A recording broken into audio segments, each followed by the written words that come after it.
ये marketing system हमारा समझो कैसे होता था पूरा, कैसे उसको वश में रखा गया। जिन खर्चे तो नहीं थे कोई भी तरह, तीन खर्चे नहीं थे उनको कोई भी, उसके चलता था। तो ये लोग क्या किए थे कि डिजाइन के द्वारा ये मार्केट को वश में रखे। कोई किसी के मार्केट पे कब्जा नहीं कर सकता। पानी भरने की जो बिंदगी होती है पीतल की, वो बिंदगी हर प्रांत में अपनी अलग ढंग की है। गुजराती बिंदगी है, गुजरात में पानी भरा जाता है, महाराष्ट्र में भी है, यहाँ भी है। और गुजराती बिंदगी यहाँ की औरतों के सर पे रख दी तो क्या सुंदर लगेगी? क्या नहीं लगेगी। और यहाँ की बिंदगी अगर गुजराती औरतों के सर पे रख दिए तो वो भी सुंदर नहीं लगेगी। अगर कोई बेचने के लिए लेकर के भी आया तो कोई उसको लेता भी नहीं। तो इसके इस्तेमाल की जो चीजें हैं वो इसके अपने डिजाइन की नहीं। वहां का कारीगर या वहां के जो भी लोग हैं वो तो ये देखते थे कि इसकी शरीर की बनावट कैसी है, इसकी वेशभूषा कैसी है, इसके सर पे कोई चीज रहने से वो कैसी चीज रहने से सुंदर लगेगी, या हाथ में कैसी चीज पकड़ने से वो सुंदर लगेगी। यहाँ इतने से इलाके में मथुरे लोगों की बिंदगी अलग है, गोंडों की बिंदगी अलग है, और लम्हानों की बिंदगी अलग है। सबकी बिंदगी अलग अलग। मथुरे के सर पे तो इतना ऊंचा रहता है करके वो सर पे ढोना बहुत मुश्किल होता है। तो उसका जो चूंडा बनता है वो दो इसमें बनता है, वो उसमें रख के बांस का बना के उसके ऊपर घड़ा रहता था। तो वो घड़ा इतनी बड़ी गोलाई को लेकर के नहीं रह सकता था, वो घड़ा चपटा होता था, जरा चौड़े में आ जाता था, आसानी से उसके ऊपर टिक जाता तो चलती। बाकी घड़े गोलाई को लेकर के रहते हैं। सब बहुत अच्छे से ये सोचा गया। एक दिन हम लोग माहौर जा रहे थे तो बहुत सुंदर लंबाई वेशभूषा पहन के एक औरत बाहर जा रही निपटने के लिए, तो उसके हाथ में प्लास्टिक का शीशा था। बात ये आती है कि अब प्लास्टिक का शीशे की वजह से ये अपनी पूरी वेशभूषा बदलेगी। अब प्लास्टिक का शीशा इसको इस्तेमाल करना है तो वेशभूषा पूरी बदली जाएगी, या फिर इस वेशभूषा के अनुसार कोई चीज इसके हाथ में होना है, वो तो उसके साथ मिलके नहीं जा रहा है ना, एकदम अलग चीज है। अब यही है कि इस चीज के लिए इसको बदला जाएगा। तो उस समय के जो कारीगर थे पूरे पूरे जितने भी बस्ती में कारीगर है, वो लोगों का अपना पूरा एक मार्केट, बड़ा पकड़बंद मार्केट वो लोग बनाए। इतने घर, इतने गांव इसके है, और इसमें इसको जीना है। उसके हिसाब से जीने के लिए उसको सब कुछ मिल जाता था, और इनके द्वारा घर की जरूरत की हर चीज बड़ी आसानी से हर एक के पास आ जाती। साल भर में सब चलते रहता। कैसा? अब मिट्टी के बर्तन साल भर में बदले जाते हैं, बराबर वो टाइम से आते। और जैसे दाल घोटनी है, छाछ बनाने की मरहनी है, रोटी बनाने का है बेलन, ये मूसल है, तो भाई लोग हर साल इसको बदलते। सालों तक एक ही चीज चलना है ऐसा नहीं। यहाँ उगादी के समय बेलन आता था, पोले के समय दाल घुटनी आती थी, हर चीज का टाइम कायम था। उस हिसाब से वो लोग ला करके रख डालते थे हर घर में।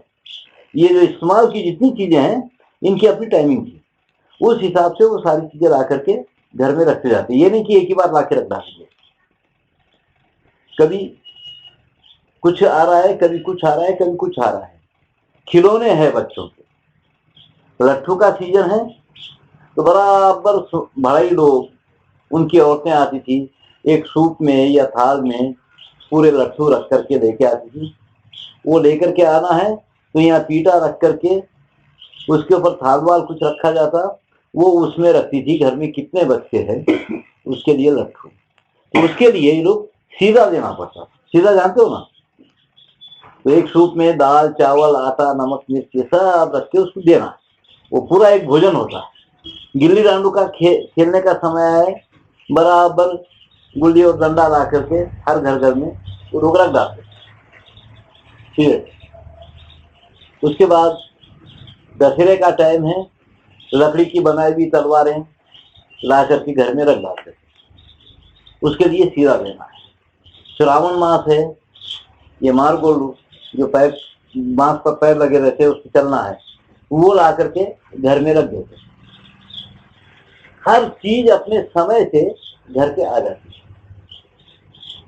ऐसे ही सुनार का था, ऐसे ही कुम्हार का था, ऐसे ही लोहार का था, सारी चीजें अपने टाइम से ला करके। ऐसे ही दर्जी का भी था। हालांकि हिंदुस्तान में सिया हुआ कपड़ा पहनना हमको निषेध था, फिर भी दर्जी समाज था यहाँ पे, दर्जी था यहाँ। सिया हुआ कपड़ा जब से पहनने लगे हैं, सिया हुआ कपड़ा समानता को दृष्टि में रख के बहुत बड़ा महत्वशाली है।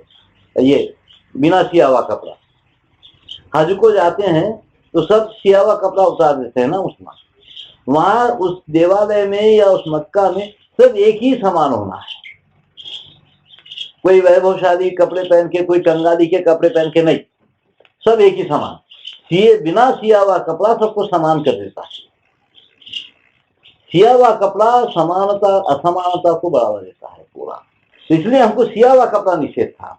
कुछ अंग्रेज जो निजाम के पास में आए थे, वो अपनी डायरी में लिखे हैं कि ये बड़ा अजीब देश है कि जहां राजा कौन है नौकर कौन है पता ही नहीं चलता, खाली सिर्फ दरबार में पता चलता है कि ये राजा है ये नौकर है। उसके बाद दरबार से निकलने के बाद किसी का पता ही नहीं चलता है कि कौन क्या है। अब भाई राजा है तो क्या सोने की धोती बांध के सारा दिन घूमेगा क्या? इतना सब श्रृंगार करके वो 24 घंटे रहेगा क्या? दरबार में जब आता होगा तो ये सब पैन वैन करके घंटा भर श्रृंगार करके आता होगा, और जाके सबसे पहला काम इसका रहता होगा ये सब निकाल निकाल के फेंकना, है ना। चुभते होंगे बेटे, भारी भरकम लगते होंगे, वजन लगता होगा, गर्मी लगती होगी उसको, ये सब है ना। वो निकाल के फेंक करके फिर सारे सीधे कपड़े पहन करके बैठ जाता। 24 घंटे कोई अलग का, ये टीवी में चलता है कि सो भी रहा है तो मुकुट पहन के सो रहा है है ना, मुकुट पहन के सो जाता है राजा, वो टीवी में चलता है। हाँ, जनजीवन में ऐसा नहीं चलता है। तो उसके जिन जाते ही जबरदस्ती जाते ही कपड़े बदल सीधे सादे कपड़े पहन के बैठ जाता है, पता ही नहीं चलता है कौन राजा है कौन नौकर है। कई बार यहाँ बड़े बड़े सेठों का ऐसे लगता था, मुनीम को कई बार सेठ समझते थे लोग, सेठ बाजू में ही बैठा रहता था, इसको ही सेठ साहब करते थे मुनीम को। तो होता था तो सेठ का मतलब क्या है, बहुत सारा पहन के बैठना है क्या वहाँ, बहुत सी था। और दूसरी बिना सिए हुए कपड़े में एक जो बहुत बड़ी बात ये थी कि पुरुष की और महिलाओं की वेशभूषा एक थी। जब सिया हुआ कपड़ा नहीं पहनते तो पुरुष एक धोती पहनता, औरत भी एक धोती पहनती थी, ऐसे ही काष्टे की साड़ी पहनती थी, और एक पुरुष एक उत्तरीय लेता, औरत भी एक उत्तरीय लेती। चोली बांधे जाती, पहनना ही नहीं है चोली। तो पुरुषों के कान में है तो औरतों के भी कान में है, औरतों के गले में है तो पुरुषों के भी गले में है। बाजूबंद तो दोनों की भी थे, कड़े हाथ में कड़े दोनों की भी होते, और कमर में दोनों के पट्टे होते। दोनों का डिजाइन अलग था, मत जबरदस्त 40-40, 50-50 तोले चांदी के पट्टे होते थे कमर में। हर एक का अपने अलग अलग डिजाइन के पट्टे थे पुरुषों को। औरतों का उस इलाके का एक ही डिजाइन होता था, ज्यादातर 1 या 2 डिजाइन पुरुषों के अलग अलग थे। और उसके बाद पैर में कड़े दोनों के पीछे, तो दोनों एक ही समान नजर आते थे। एक ही समान जब नजर आते थे तो कोई ऊपर है कोई नीचे है की बात ही नहीं होती थी, दोनों एक ही जैसे, है ना, कोई फर्क नहीं है। सिया हुआ कपड़ा आने के बाद ये फर्क हुआ। सिया हुआ कपड़ा पहले पुरुष अपनाया, महिलाएं नहीं अपनाई। और इधर पुरुष अपनाया, पैंट वैंट पहन के घूमने लगा, और औरतों को ये लगने लगा कि हमको तो सदियों से कुचला गया है, हमको तो पिछाड़ के रखा गया है, हमको इतनी बड़ी साड़ी में लपेट के रहने के लिए मजबूर कर दिया गया है। इनके मानस में आया, इनके दिमागों में ये बात आ गई। आज अब जैसे आदिवासी औरत है, वो आधी साड़ी पहनती है ना, उसका साड़ी का अपना एक ढंग है। और उसको अगर तरक्की की बात जब आई है तो अब यहाँ पे कैसा है कि गोंड कोलाम औरतें हैं, इनका साड़ी बांधने का ढंग बहुत सुंदर था। मगर ये तरक्की के नाम पर क्या हुआ है कि यहाँ के तेलुगु बोलने वाले जो साड़ी पहनते हैं काष्टे की, ये सब औरतें वो साड़ी पहनती। अब जो काष्ठे की साड़ी बांधने वाली औरतें थी, वो गोल साड़ी वाली को अपनी घर की बहू लाना पसंद करती है, क्योंकि उसकी दृष्टि में वो एडवांस है जरा, और गोल साड़ी पहनने वाली की दृष्टि में शर्ट सलवार पहन के घूमने वाली एडवांस है, और इसकी दृष्टि में वो मिड्डी गिड्डी क्या तो पहन के घूमने वाली एडवांस है, और उसकी दृष्टि में जीन पहन के घूमने वाली एडवांस है। ऐसा है ना। तो हर एक की दृष्टि में कोई और ही एडवांस है खुद में। आज पूरी गोंड औरतें अपने ढंग की साड़ी छोड़ करके काष्ठे की साड़ी बांधती है, मगर उनकी बहुआ गोल साड़ी बांधती है। अब उनकी जो बहुएं रहेगी क्या क्या पहनेगी मालूम नहीं। अब इस तरह से आज महिलाएं भी जीन फान पहन के अपने आप को पुरुष के समान हो गया है मानती है, समान हो गया पुरुष के। पुरुष जैसे हो गए करके नहीं बोलती, हम भी पुरुष जैसे हो गए करके, हालांकि वो पुरुष जैसे होती है, पुरुष के समान तो नहीं होती है, दिखने में इसके वैसे हो जाती है, इसको बड़ी खुशी होती है। तो हमारे पास में क्या था कि काष्ठे की साड़ी ही बांधे जाती थी पूरे हिंदुस्तान में, गोल साड़ी नहीं। गोल साड़ी हमारे पास में कब बांधना चालू किए लोग? ये रविंद्रनाथ टैगोर जो हुए हैं ठाकुर, उनकी एक मौसी थी सुबोधा नंदिनी करके, उसकी एक बहुत बड़े वकील साहब के साथ शादी हुई थी, वो बैरिस्टर था। तो वो ये इसके साथ बम्बई जाती थी, कभी कभी बम्बई जाती थी, तो ये इसको कभी भी किसी मीटिंग में लेकर के नहीं जाता था। ये बड़ा अपने ढंग की साड़ी पहन करके इतना साड़ियों गुच्छा बांध ये रहती थी। तो पारसी औरतें जाती थी मीटिंगों में, सभाओं में। तो ये देखना कि पारसी औरतें जाती है, हम क्यों नहीं जाते? तो उसमें हमारा ये वेशभूषा, ये जो कुछ है, ये उसके लिए कारण वो समझी कि ये शायद होगा, तो अपनी भी पारसी औरतों की जैसा बन करके जाना चाहिए। तो पारसी औरतें क्या करती थी, एक ऐसे इजार जैसा पहनती थी, उसमें से एक कपड़ा लपेट देती थी, वो साड़ी जैसा दिखाई देता था, और वो मीटिंगों में जाती थी, बातचीत करती थी, आती थी। तो ये सुबोधा नंदिनी बंगाल जाके, कलकत्ता जाके एक गोल साड़ी पहनने का ट्रेनिंग स्कूल चालू करी, जिसमें गोल साड़ी पहनना सिखाई लोगों को। ऐसा। तो वहां से धीरे धीरे पूरे हिंदुस्तान में गोल साड़ी आ गई। गोल साड़ी नहीं, यहाँ काष्ठे की ही साड़ी थी पूरे हिंदुस्तान में।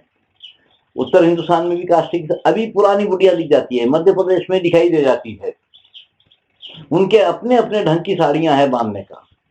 यूपी में काष्ठे की साड़ी है, हर जगह लांग लगा करके पहनने की ही साड़ी है, क्योंकि हमको अभी गोल साड़ी के नीचे एक पेटीकोट जैसा पहनना पड़ता है जो सिया हुआ होता है।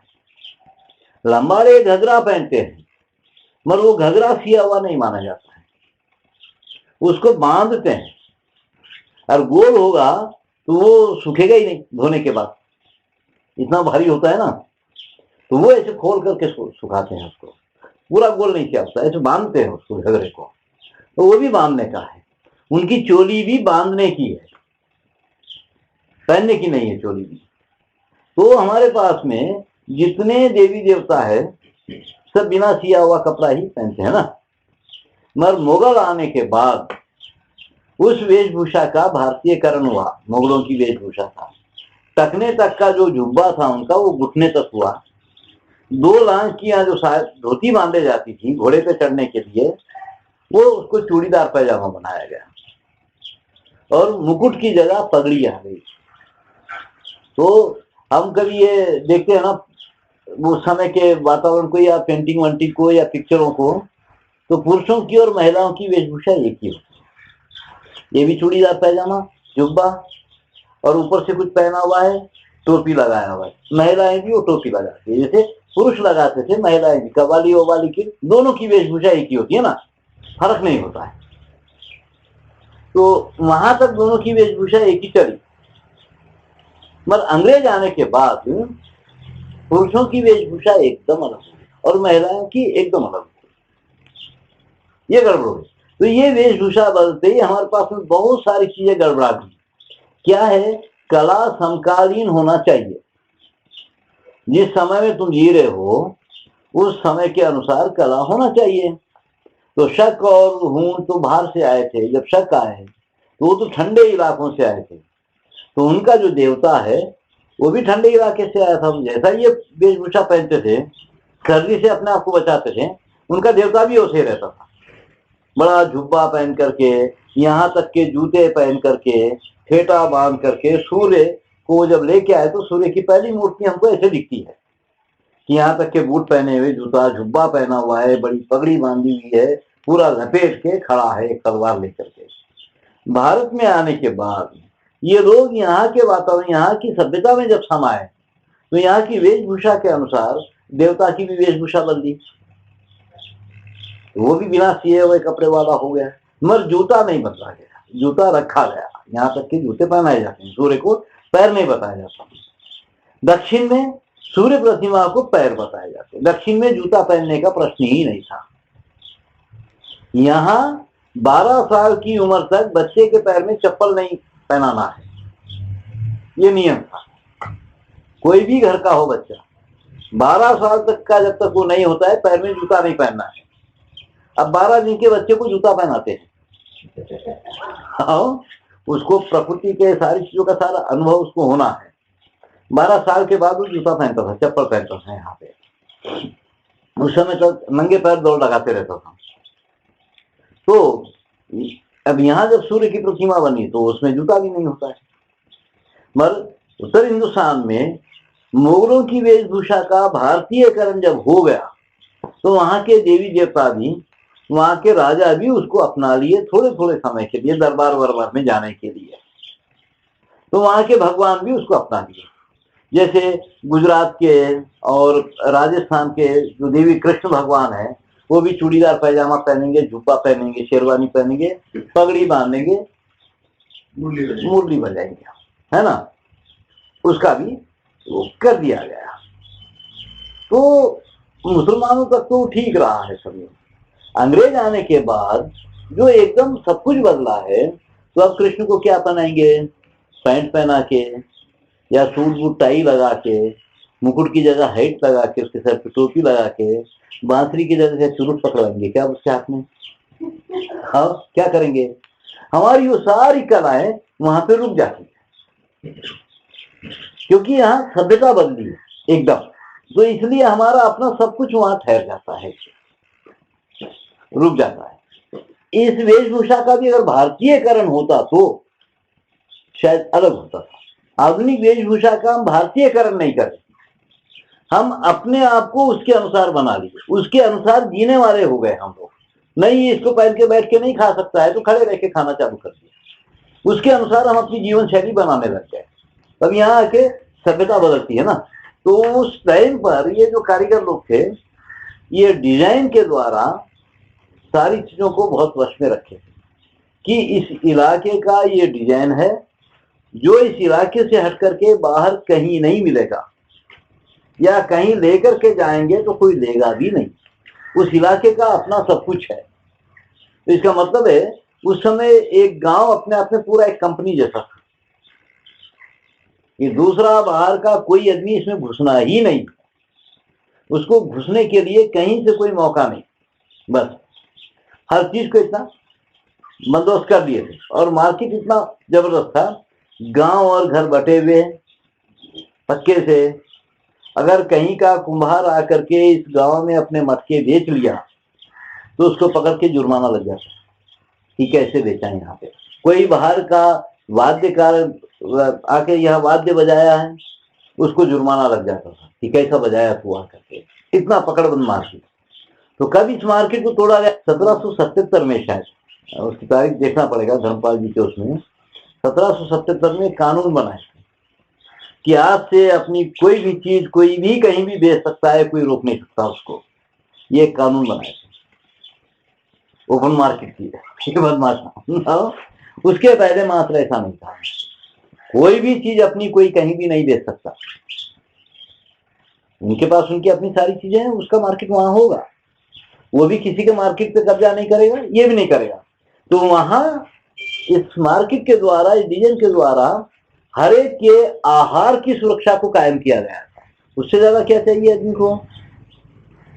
आहार की सुरक्षा ना।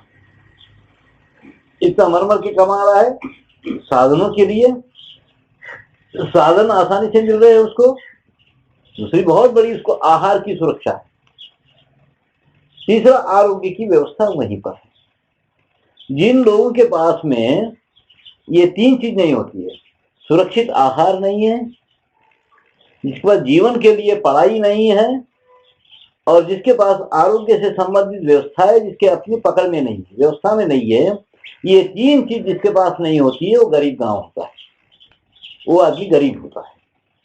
हमारे लोग इसको मानते थे कभी कि पढ़ाई जीवन के लिए चाहिए, जीने के लिए नहीं। पढ़ाई जीवन के लिए चाहिए कि कैसा जीवन हमको जीना है। आहार की सुरक्षा टेक्नोलॉजी के बल पर और मार्केटिंग के हिसाब से, व्यापार मार्केट के बल पे आहार के हरेक को सुरक्षा है। जब आहार की हरेक की सुरक्षा कर दी गई है तो अब ये इनकी पढ़ाई कैसी मांगेंगे लोग? ये जो पढ़ाई मांगेंगे ये जीवन के लिए।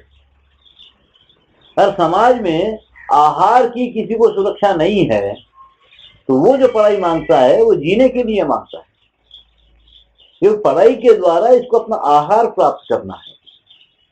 तो पढ़ाई जो मांगेगा वो जीने के लिए मांगेगा।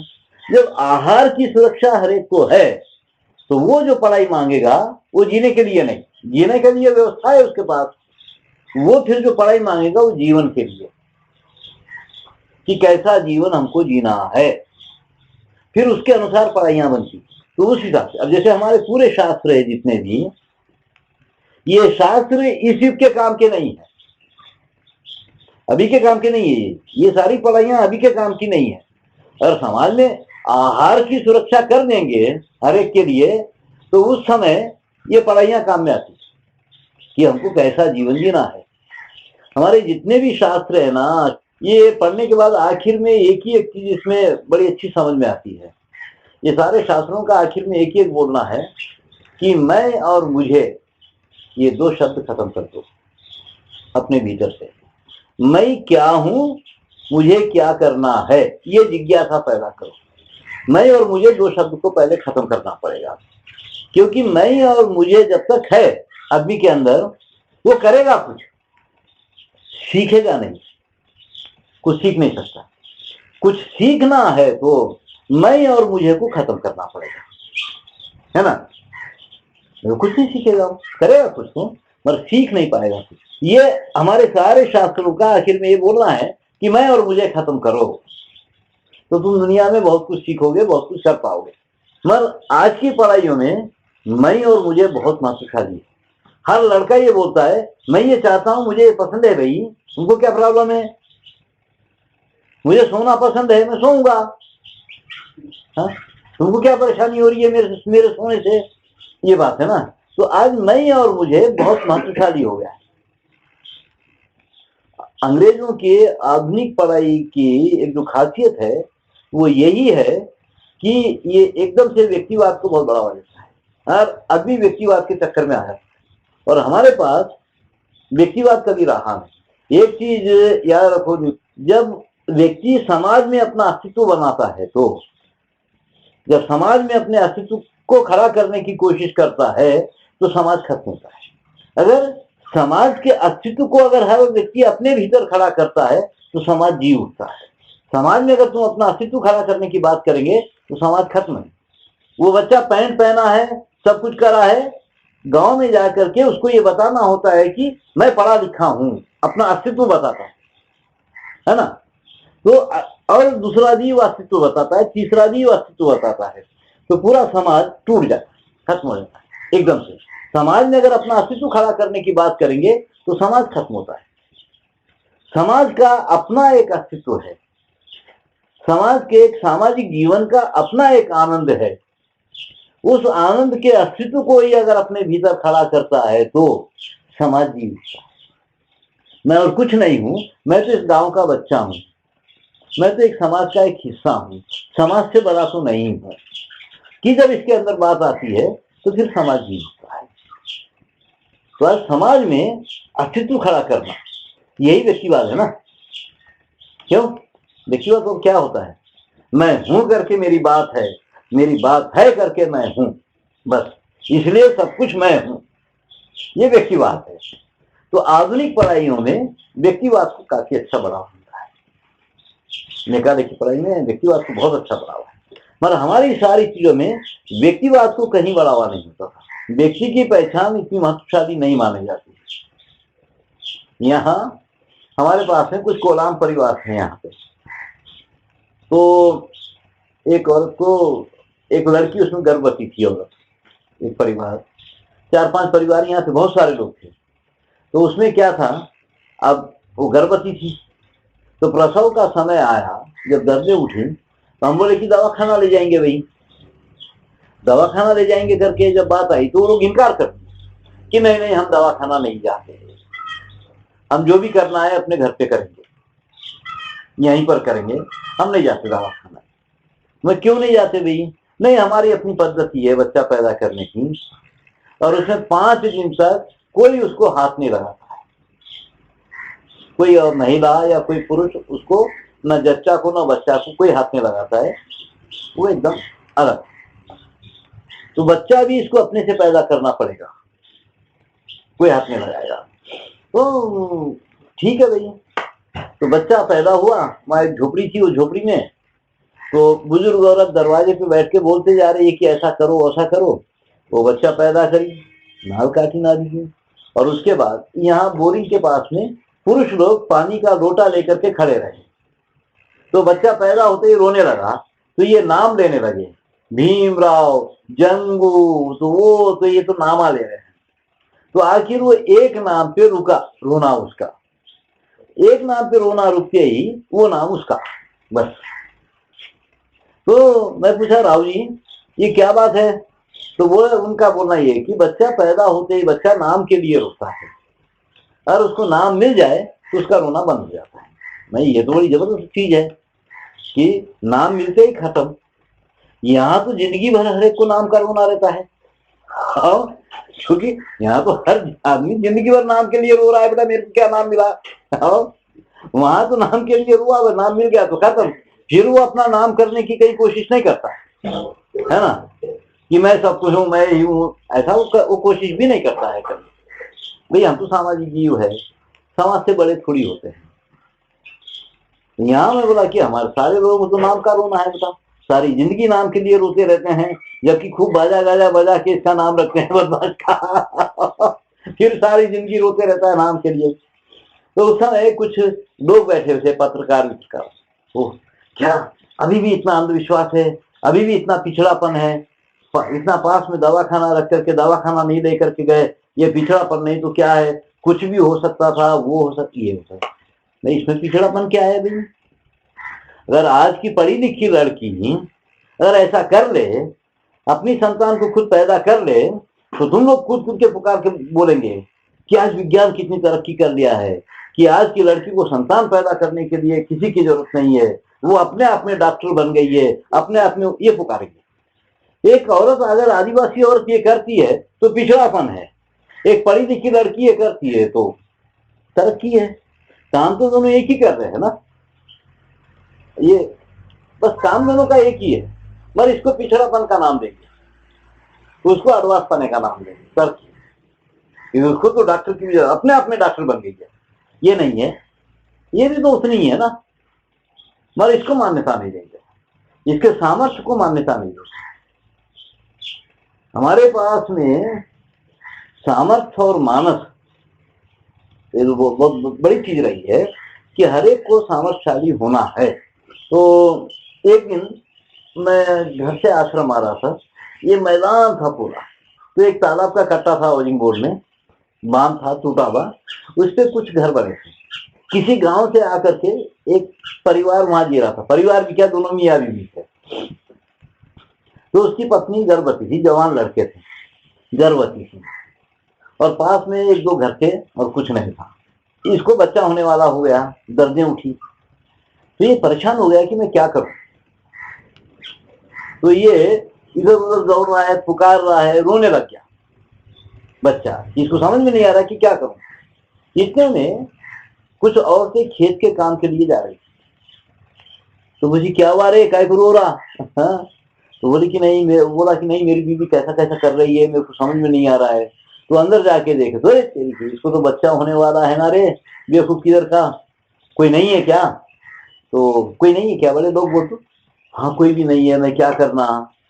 तो एक 2 मिनट ही औरतें खड़ी रही, सोची कोई नहीं है तो क्या है, हम नहीं है क्या, चल हम कर लेते।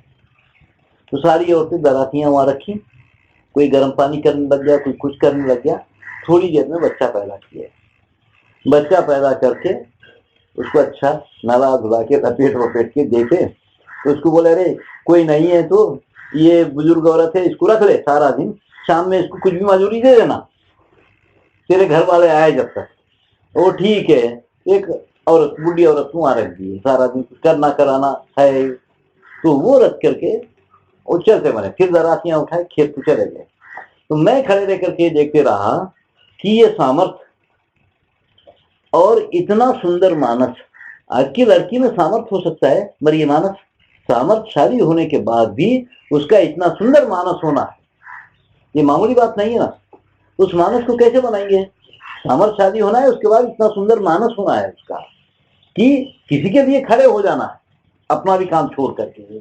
तो इस मानस को हम कैसे बनाएंगे? ठीक है, आज की लड़की अपने आप में सामर्थ्यशाली हो रही होगी, वो बस में बैठ करके या हवाई जहाज में बैठ कर कहीं भी घूम सकती होगी, क्या उसका मानस इतना सुंदर मानस है क्या? वो ऐसे कर सकती है क्या? नहीं कर सकती तो मतलब क्या है फिर उसका? तो भारतीय और पाश्चात्य में क्या फर्क है? किसको भारतीय कहा जाएगा, किसको पाश्चात्य कहा जाता है?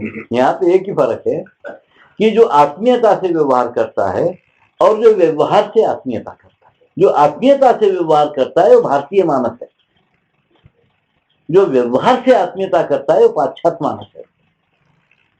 जिस दिन हम भी व्यवहार से आत्मीयता करने लगेंगे उस दिन हम भी भारतीय नहीं रहेंगे, खत्म, हमारा सब कुछ खत्म हो जाता है।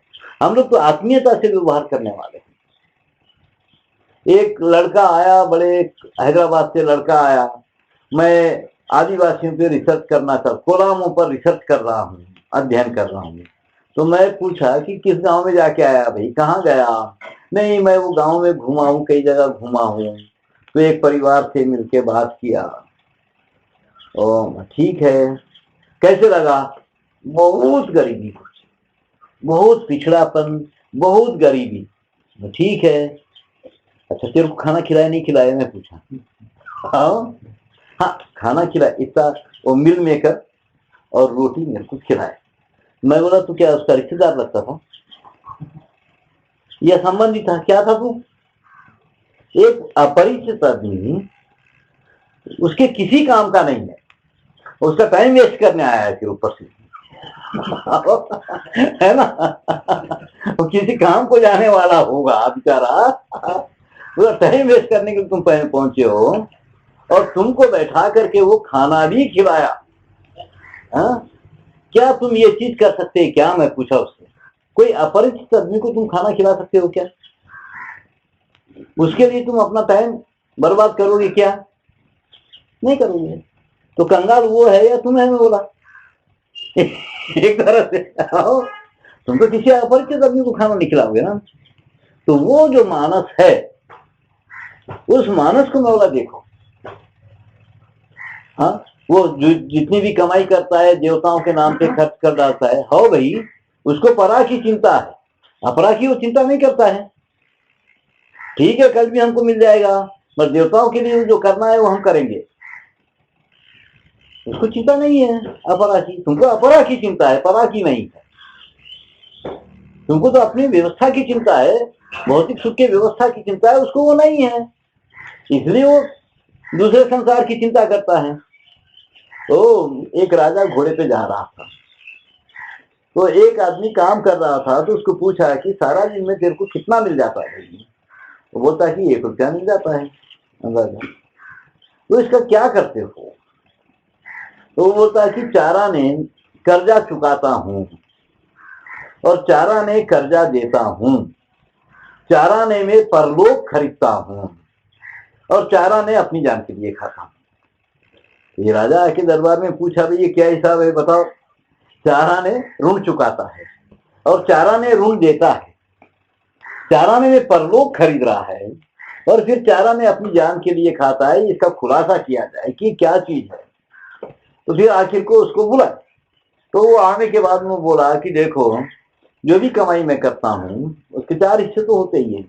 एक तो मेरे माँ बाप जिंदा है, एक हिस्सा तो उन पे खर्च करता हूँ, वो ऋण चुकाना है। मेरे भी 2 संतान है, एक हिस्सा उन पे खर्च करता हूँ, वो तो कर्जा देना है, वो चाहे तो डुबा देंगे बाद में, वो कर्जा देना है। और 4 आने एक आध दान धर्म करता हूँ, वो परलोक खरीद रहा हूँ, और 4 आने मैं अपनी जान के लिए खा रहा हूँ। बस है बोले इतना, और इससे ज्यादा क्या करूंगा? इसमें सब है, कर्जा चुकाना है, कर्जा देना भी है, परलोक भी खरीदना है। ये भी एक अर्थव्यवस्था है ना, कि जिसमें बूढ़ा भी सुरक्षित है, बच्चा भी सुरक्षित है। ये भी एक अर्थव्यवस्था है ना, क्योंकि ऋण की बात किया है।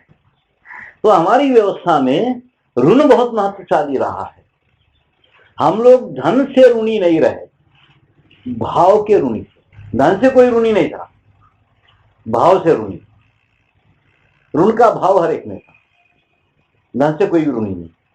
आज हर आदमी धन से ऋणी है, भाव से कोई ऋणी नहीं है। ऋण लेना अपना हक मानता है। उस समय हर कारीगर गांव में जितना समाज जीता है, वो अपने आप को किसी और का ऋणी मानता था कि ये सब है करके हम जी रहे हैं, ये नहीं रहते तो हम कैसा जीते। ये भी यही बोलता था कि ये है करके हम जी रहे हैं, ये नहीं रहते तो ये चीज हमारे पास में नहीं होती, कमी रहती है। तो वो एक ऋण का भाव सभी में था। तो ऋण का भाव बहुत काम करता था। जैसे आज ऋण का भाव नहीं है, देखो उस समय हर एक में ऋण का भाव था, उसके प्रति अपने आप को ऋणी मानता था। तो जैसे कारीगर लोग अपनी चीजें घर पर लेकर के आते थे, कैसा आते थे कि एक बच्चा पैदा होने पर हर जाति की एक प्रतिनिधि औरत वहां खड़ी होती थी। कुम्हारनी एक मिट्टी का गड़वा लाती थी, उसको माया मुंता बोलते थे। बांस का काम करने वाली औरत सूप लाती थी। नाभि की नाल काटने के लिए चर्मकार की औरत आती थी। हजाम की औरत दाया बनती थी, संचालन करने वाली। तेली की औरत एक तेल लाती थी, खास। तो इस तरह से हर जाति की एक औरत वहां खड़ी हो जाती थी और उसको सफेद साड़ी हल्दी में डुबा करके पहनाई जाती थी। हल्दी में डुबाया हुआ कपड़ा पहनाया जाता था उसको। उसके बाद जब बच्चा होता तो पैदा होते ही बच्चे को सूप में रखा जाता और उसकी जो नाभि की नाल है उसको काट के एक सफेद कपड़े को हल्दी में डुबा के वो उसमें लपेटी जाती और बहुत अच्छा उसको बंद किया जाता, पूरा हल्दी लगा करके, या उसका इतना टुकड़ा काट के बाहर निकाल देते थे, वो तावीज में डालते थे वो टुकड़ा। तो हल्दी से लपेट करके उस मिट्टी के गड़वे में उसको डाल करके उसका मुंह बंद करके कच्चे सूत से पूरा लपेट दिया जाता था, पूरा अच्छा लपेट देते उस बच्चे की कुछ निशानी रख करके, और वो ईशान्य दिशा में गाड़ दिया जाता। या उस नाभि के नाल का जो टुकड़ा है, इतना सा टुकड़ा, वो तावीज में डालते थे, इसकी कमर में बांध देते थे बच्चे को, क्योंकि इसको जिंदगी में कभी कुछ बीमारियां, खास बीमारियां, ऐसी कोई बीमारी हो जाए तो इस नाभि के नाल को निकाल करके उसको दूध में उबाल करके उसकी दवाई तैयार करते थे, जो उसको दिया। इसलिए हर एक की नाभि की नाल को सुरक्षित रखना हर घर घर में रखा जाता था। संचार करने वाले लोग तो तावीज में ही उस नाल का टुकड़ा भर के रख देते थे। उनका मानना यह था कि अगर इसको कुत्ते खा जाएंगे तो माँ का दूध सूख जाएगा, माँ का दूध सूख जाएगा, माँ को दूध नहीं जाएगा। यहाँ क्या है, जब तक ये पाबंदियां थी, यहाँ एक माँ 4 साल भी 5 साल भी बच्चे को दूध पिलाती थी, स्कूल जाके आके दूध पीती थी बच्ची, यहाँ पे एक थी, है ना, 4 साल 5 साल आसानी से पी। तो अब नहीं है, जब से ये पाबंदियां खत्म हो गई है, ये माया वाया की सुरक्षा नहीं है, इनको दूध नहीं है, 2-3 महीने पिला के दूध खत्म हो जाता है इनका, ये जरा कोई गड़बड़।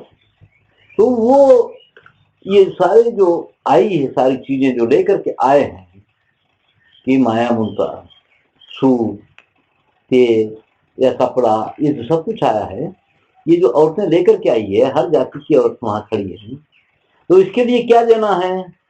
इसके लिए एक सूप में दाल चावल आटा नमक मिर्च ये सब रख के, एक कपड़ा रख करके, चारा में आटा नहीं रख करके उसको दे करके प्रणाम करना है। बिना जरूरत की चीज के लिए इतना दिया जा रहा है, कीमत नहीं है, मान किया जा रहा है। तो हमको जो पढ़ाया जाता है हिंदुस्तान के मार्केटिंग सिस्टम के बारे में क्या पढ़ाया जाता है? यहाँ तो बार्टर सिस्टम था, ये चीजों का लेना देना चलता था। इसको क्या बोलेंगे? ये क्या बार्टर सिस्टम है क्या? वो तो बहुत मजबूरी में चलने वाला है कि मेरे पास में, आपके पास में वो घड़ी है, मेरे को चाहिए, आप बोलेंगे कि ये भी दे दे वो भी दे दे वो भी दे दे, उसके बाद दूंगा नहीं तो नहीं दूंगा। तो है यहाँ तो बिना जरूरत की चीज के लिए इतना दिया जा रहा है, तो इसको तो वस्तु विनिमय के हिसाब से तो नहीं दिया जा सकता ना। जिसकी जरूरत ही नहीं है उसके लिए दिया जा रहा है इतना, इसको तो बार्टर सिस्टम नहीं बोला जा सकता ना। तो ये कैसा पढ़ाए हैं हमको मालूम नहीं, हम लोग कैसा पढ़े, हमारे लोग तो यही बोलते हैं बार्टर सिस्टम का। तो इस तरह से वो एक चालू हो जाता था पूरा।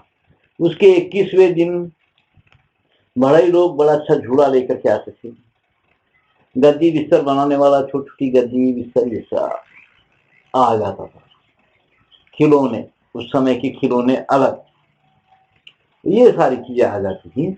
उसके लिए ये घर के लोग क्या देना है, अभी भी इलाके के गांव ऐसे है, किसी का पोतरा पैदा होने के पर जब ये झूला लेके जाता है भड़ाई या लोहार ऐसी जंजीर लेके जाता है, तो उसको क्या लेता, बोल, गाय लेता, क्या लेता बोल, ले जा पकड़ के, शुभ अवसर है, गायें दे डालते थे, कुछ भी दे डालते थे, बकरियां दे डालते थे, गाय दे डालते थे, उसकी कीमत से कई गुना ज्यादा चीजें दे डालते थे, क्योंकि वो अपने समय से लेकर के आ रहा है। 21वें दिन दर्जी बच्चे के लिए टोपी लाता था, सीवी टोपी, एक कुल्ला होता है ना, वो टोपी दर्जी के घर से आती थी। और पैसे रखने की थैलियां वैलियां साल में 2-3 बार वो दर्जी की औरतें ला करके देती थी, बदले जाती थी, वो बराबर सूप में लेके आती थी, वो दर्जी लोग लाते थे। बैलों की जूल छीना है, बहुत काम होता था, बैलगाड़ियों के ऊपर के कपड़े सीना है, बुरखे सीना है, ये सारा दर्जियों का काम था, बहुत काम था दर्जियों का उस समय। मगर पुरुष आदमी लोग सिया हुआ कपड़ा नहीं पहनते, बाकी कारागिरी बहुत होती थी दर्जी की। तो इस तरह से तो वो जो उसके बाद बराबर जैसे थोड़ा बच्चा बड़ा हुआ तो हमारे पास एक कार्यक्रम चालू होते थे, केश खंडन कार्यक्रम है, कर्ण छेदन कार्यक्रम है, वस्त्र धारण कार्यक्रम है, अन्नप्राशन कार्यक्रम है, ये सब संस्कार है हमारे। तो कर्ण छेदन वाले दिन सुनार से परिचय, केश खंडन के दिन हजाम से परिचय, वस्त्र धारण के दिन दर्जी से परिचय, अन्नप्राशन के दिन किसान से परिचय, ये सब परिचय कार्यक्रम थे जो हमारे संस्कार बने। बस्ती में जितना समाज जी रहा है, जो बच्चा पैदा हुआ है उसके साथ उसका परिचय करवाना है। क्या है, बाल नहीं निकाले तो क्या हो जाने का है, या कान में छेदा नहीं करे तो क्या हो जाने का है ना। अब तो किसी के भी नहीं है, मगर उस समय संस्कार जो बने थे वो एक तरह से परिचय कार्यक्रम। उस दिन एक एक कारीगर का महत्व होता, उसके लिए सब कुछ किया जाएगा। जिस दिन ये आएगा केश खंडन कार्यक्रम है तो बहुत सुंदर सुंदर कैंचियां बनवाई हुई है, वस्त्रा बनवाया हुआ है, चांदी की मूठ लगी हुई है, वो उसको दिया जाता था, बहुत कुछ उसके साथ दिया जाता था, है ना। तो कर्ण छेदन वाले दिन सुनार ला करके इतनी सी तांबे की तार डालता था कार में, मगर उसके लिए उसको बहुत देते थे, कपड़ा देते थे, क्या क्या करते, बहुत कुछ उसको दिया जाता था। अब उसके संस्कार चलते जाते थे, हर संस्कार में हर कारीगर की कम से कम एक ज्यादा 5 चीज होती है। अब इसका विवाह करना है, विवाह के 1 साल पहले ही, विवाह तय होने के बाद ही अच्छा बाजे गाजे के साथ हर कारीगर के घर जाना पड़ता था इनको, हर कारीगर के घर जाकर के कि हमारा विवाह का काम चालू करो, ये उनको तिलक लगा के, कपड़ा दे करके, नारियल दे करके बोलना पड़ता था। तो वो लोग इनके घर के शादी का काम चालू करते थे, तैयारी करते थे विवाह का, भाई उनके शादी है, इनको पता चल जाता था और कब है क्या है उस हिसाब से तैयारी करते थे। तो शादी के पहले हर कारीगर के घर को इनको जाना है, कुम्हार के घर गए, मटका लेकर के आए, मटके आते हैं खूब।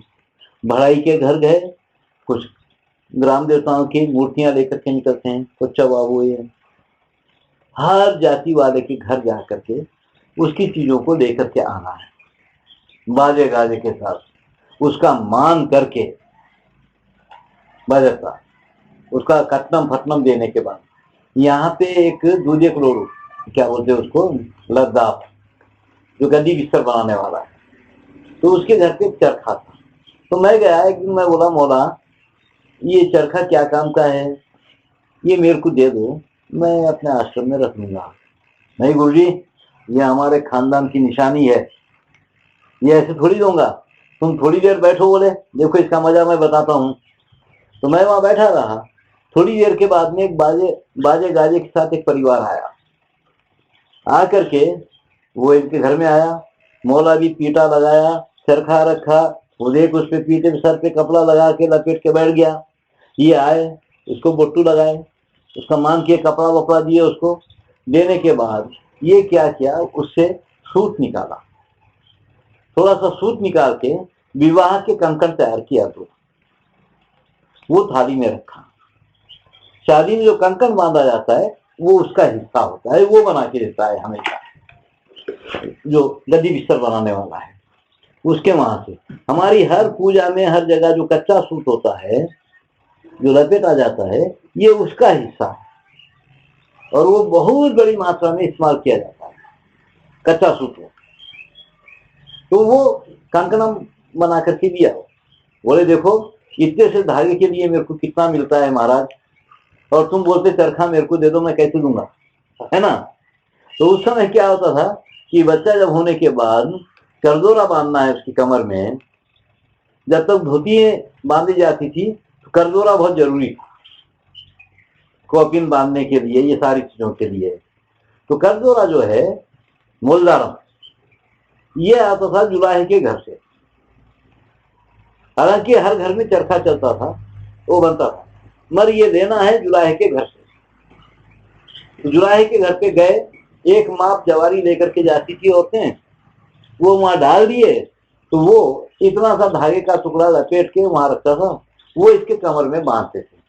जिसको इतने से धागे के लिए इतनी जवारी मिल रही है, वो क्या करेगा, वो क्या करेगा उसको, किसी के वहां मिट्टी का इतना गुड़गी लाने जाएगा, वहां डाल के आ जाएगा, क्या करेगा संभाल के, क्योंकि फिर बाद में भी आने वाला ही है ना।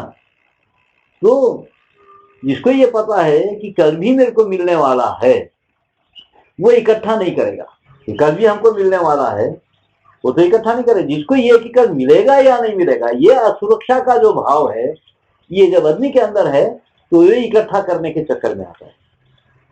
असुरक्षा का भाव आदमी को इकट्ठा करने के चक्कर में डाल देता है, और सुरक्षा का भाव है अरे कल भी ये सब मिलने वाला है, तो क्यों इकट्ठा करेगा, वो इकट्ठा नहीं करेगा, वो तो देते जाएगा। और क्या है कि जैसे कि यहाँ हमारे पास नींबू का झाड़ है, वेंकटराव जी आते हैं एक बार, कई बार बोलते हैं वेंकटराव जी नींबू ले, नहीं मेरे घर पे है, मैंने ले जाता नींबू। या जिसकी परिधि में है वो भी इनकार करता है कि नहीं, मगर जिसकी परिधि में नहीं है, जिसके घर पे नहीं है, या आसपास कहीं नहीं है, जिसकी पकड़ में नहीं है, ऐसा कोई आए, अरे नींबू ले जाओ, तो ले जाओ क्या बोलिए, ले जाओ, वो उसको हिला वाला के कच्चे पक्के सब गिराता, वो सब इकट्ठा करके लेके जाता। क्यों? क्योंकि ये वृक्ष उसकी परिधि में नहीं है, उसकी परिधि में नहीं रहने की वजह से इसके अंदर ये प्रवृत्ति पैदा हुई है। और जिसकी परिधि में ये चीज है वो देने पर भी नहीं देता, है ना। इसलिए गांव की समृद्धि यही है कि हर चीज उसकी अपनी परिधि में रहना चाहिए, ताकि किसी के अंदर इस तरह का कोई भाव ही पैदा ना हो, इकट्ठा करने का या चोरी करने का भाव ही पैदा ना हो। समृद्धि उसी को बोलते हैं ना, वो ना हो। अभी आज से एक पीढ़ी पहले, 2 पीढ़ी पहले क्या था इस इलाके में, अब जैसे गोंड है, गोंडों की भाषा में कोई भी गाली नहीं है, गोंडी भाषा में 1-2 गाली ये लोग देते हैं तेलुगु की, अभी गोंडी भाषा गाली नहीं है। और कोई गोंड झूठ नहीं बोलता था। गोंड लोग तीन चीज नहीं किए, न गोंड कभी झूठ बोला, न गोंड की औरतें वेश्यावृत्ति करी, न गोंड चोरी करा, न गोंड भीख मांगा। भीख भी नहीं मांगा गोंड सड़क के ऊपर आकर के। ये तीन चार चीजें नहीं किया है कभी। जब आईटीडीए नहीं थी, कोई चीज नहीं थी, उस समय पे ये लोग ऐसा दिए। आज ये तीनों चारों चीजें ये समाज में दिखाई देती। झूठ बोलना सबसे ज्यादा हो गया है। आज हर बच्चा झूठ बोलता है, भयंकर झूठ बोलता है, क्योंकि उस समय झूठ बोलने की जरूरत नहीं थी। आज झूठ बोलने की जरूरत है, तो जरूरत महसूस कर रहा है क्या झूठ के बिना चलेगा नहीं, और भयंकर झूठ बोल रहा है गोंड का बच्चा। स्कूलों में उनको सिखाया जाता है। जब से हॉस्टल वास्टल बने तो उसको पूछते हैं, वो अगर सोमवार को स्कूल खुल गया, वो गुरुवार के दिन आया है, पूछते हैं एपड़ा अच्छिनवरा ये अच्छिना चार कब सोमवार हम अच्छिनवनु देखते हाजिरी तब को तरी। क्या बोलना है कि सोमवार को मैं आया हूं, नहीं तो हाजिरी कम हो जाएगी, फेल हो जाएगा तू, करके वहां उसको झूठ बोलना सिखाते हैं। तुरंत उसको झूठ बोलना सिखाते हैं। कोई भी पूछा तो क्या बोलेगा, सोमवार को आया, आज आया नहीं बोलना, क्योंकि उससे इनके लोग हाजिरी डाल देते, वो पैसा वैसा लेना है इनको, तो वो पैसा वैसा लेने के लिए इसको झूठ बोलना सिखाते हैं बच्चे को। ऐसा वहीं से चालू हो जाता है। ये स्कूल में गया कि कोई भी झूठ बोलना चालू हो जाता है पूरा। और अजी ये गोंड अच्छा झूठ बोल रहे, खूब तकड़ा झूठ बोल रहे हैं। नहीं तो इसके पहले एक दो पीढ़ी पहले, अरे झूठ बोला क्या, मैं गोंड हूं साहब बोलता था। गोंड झूठ नहीं बोलता था, ये लोगों को विश्वास था पूरा पक्का, और नहीं बोलता था। उस समय जरूरत नहीं थी, क्योंकि किसी और के साथ में लेने देने का व्यवहार नहीं था, कुछ नहीं था, तो झूठ काय के लिए बोलना है ना। जैसे उसकी परिधि में सब कुछ अगर मिल रहा है तो चोरी का भाव क्यों पैदा होगा। जिसकी सारी परिधि में पकड़ में ये सारी चीजें नहीं है, उसके अंदर इस तरह की प्रवृत्तियां पैदा होती है। हर सारी चीज को अपनी परिधि में कायम कर लेना, ये समृद्धि है ना। तो हमारे गांव उस समृद्धि को बहुत बड़ा महत्व दिए थे। तभी जो कारीगर लोग है, जिसको इतने धागे के लिए इतनी जवारी मिल रही है, क्या करेगा। एक बार की बात है, यहाँ जिस कुम्हार के पास में बैठ के मैं काम करता था, उनके घर पे बैठा हुआ था। एक ब्राह्मणों का परिवार शादी के लिए आयरन कुंडल लेने आया, तो वो बेचारा तैयारी किया, रखा। रखने के बाद वो लोग आए, बाजे गाजे के साथ में आए, आके कुम्हारनी का मान किए, उसको जो देना है कपड़ा उपड़ा दिए, और उसके बाद एक सूप में सीधा लाए थे, वो दिए, और ये बर्तन लेकर के चले गए। और दोपहर के समय पे उनके घर पे ही यहाँ के चर्मकार लोग, एक परिवार वही मटके देने के लिए आ रहा था, आयरन कुंडल। तो ये खूब कूद कूद के तैयारी कर रहा था, बड़े बड़े टोकरे रख रहा था वहां, जहां आता है। तो मैं बोला, मोहम्मद काका, सुबह भी आयरन कुंडल लेने आए लोग, अभी भी वही कुंडल को आ रहे हैं। सुबह तो ऐसी कोई तैयारी नहीं किया, वैसा खुद खुद के तैयारी कर रहे हो पूरी। उन्होंने देखो ना गुरु जी कैसा रहता है आदमी।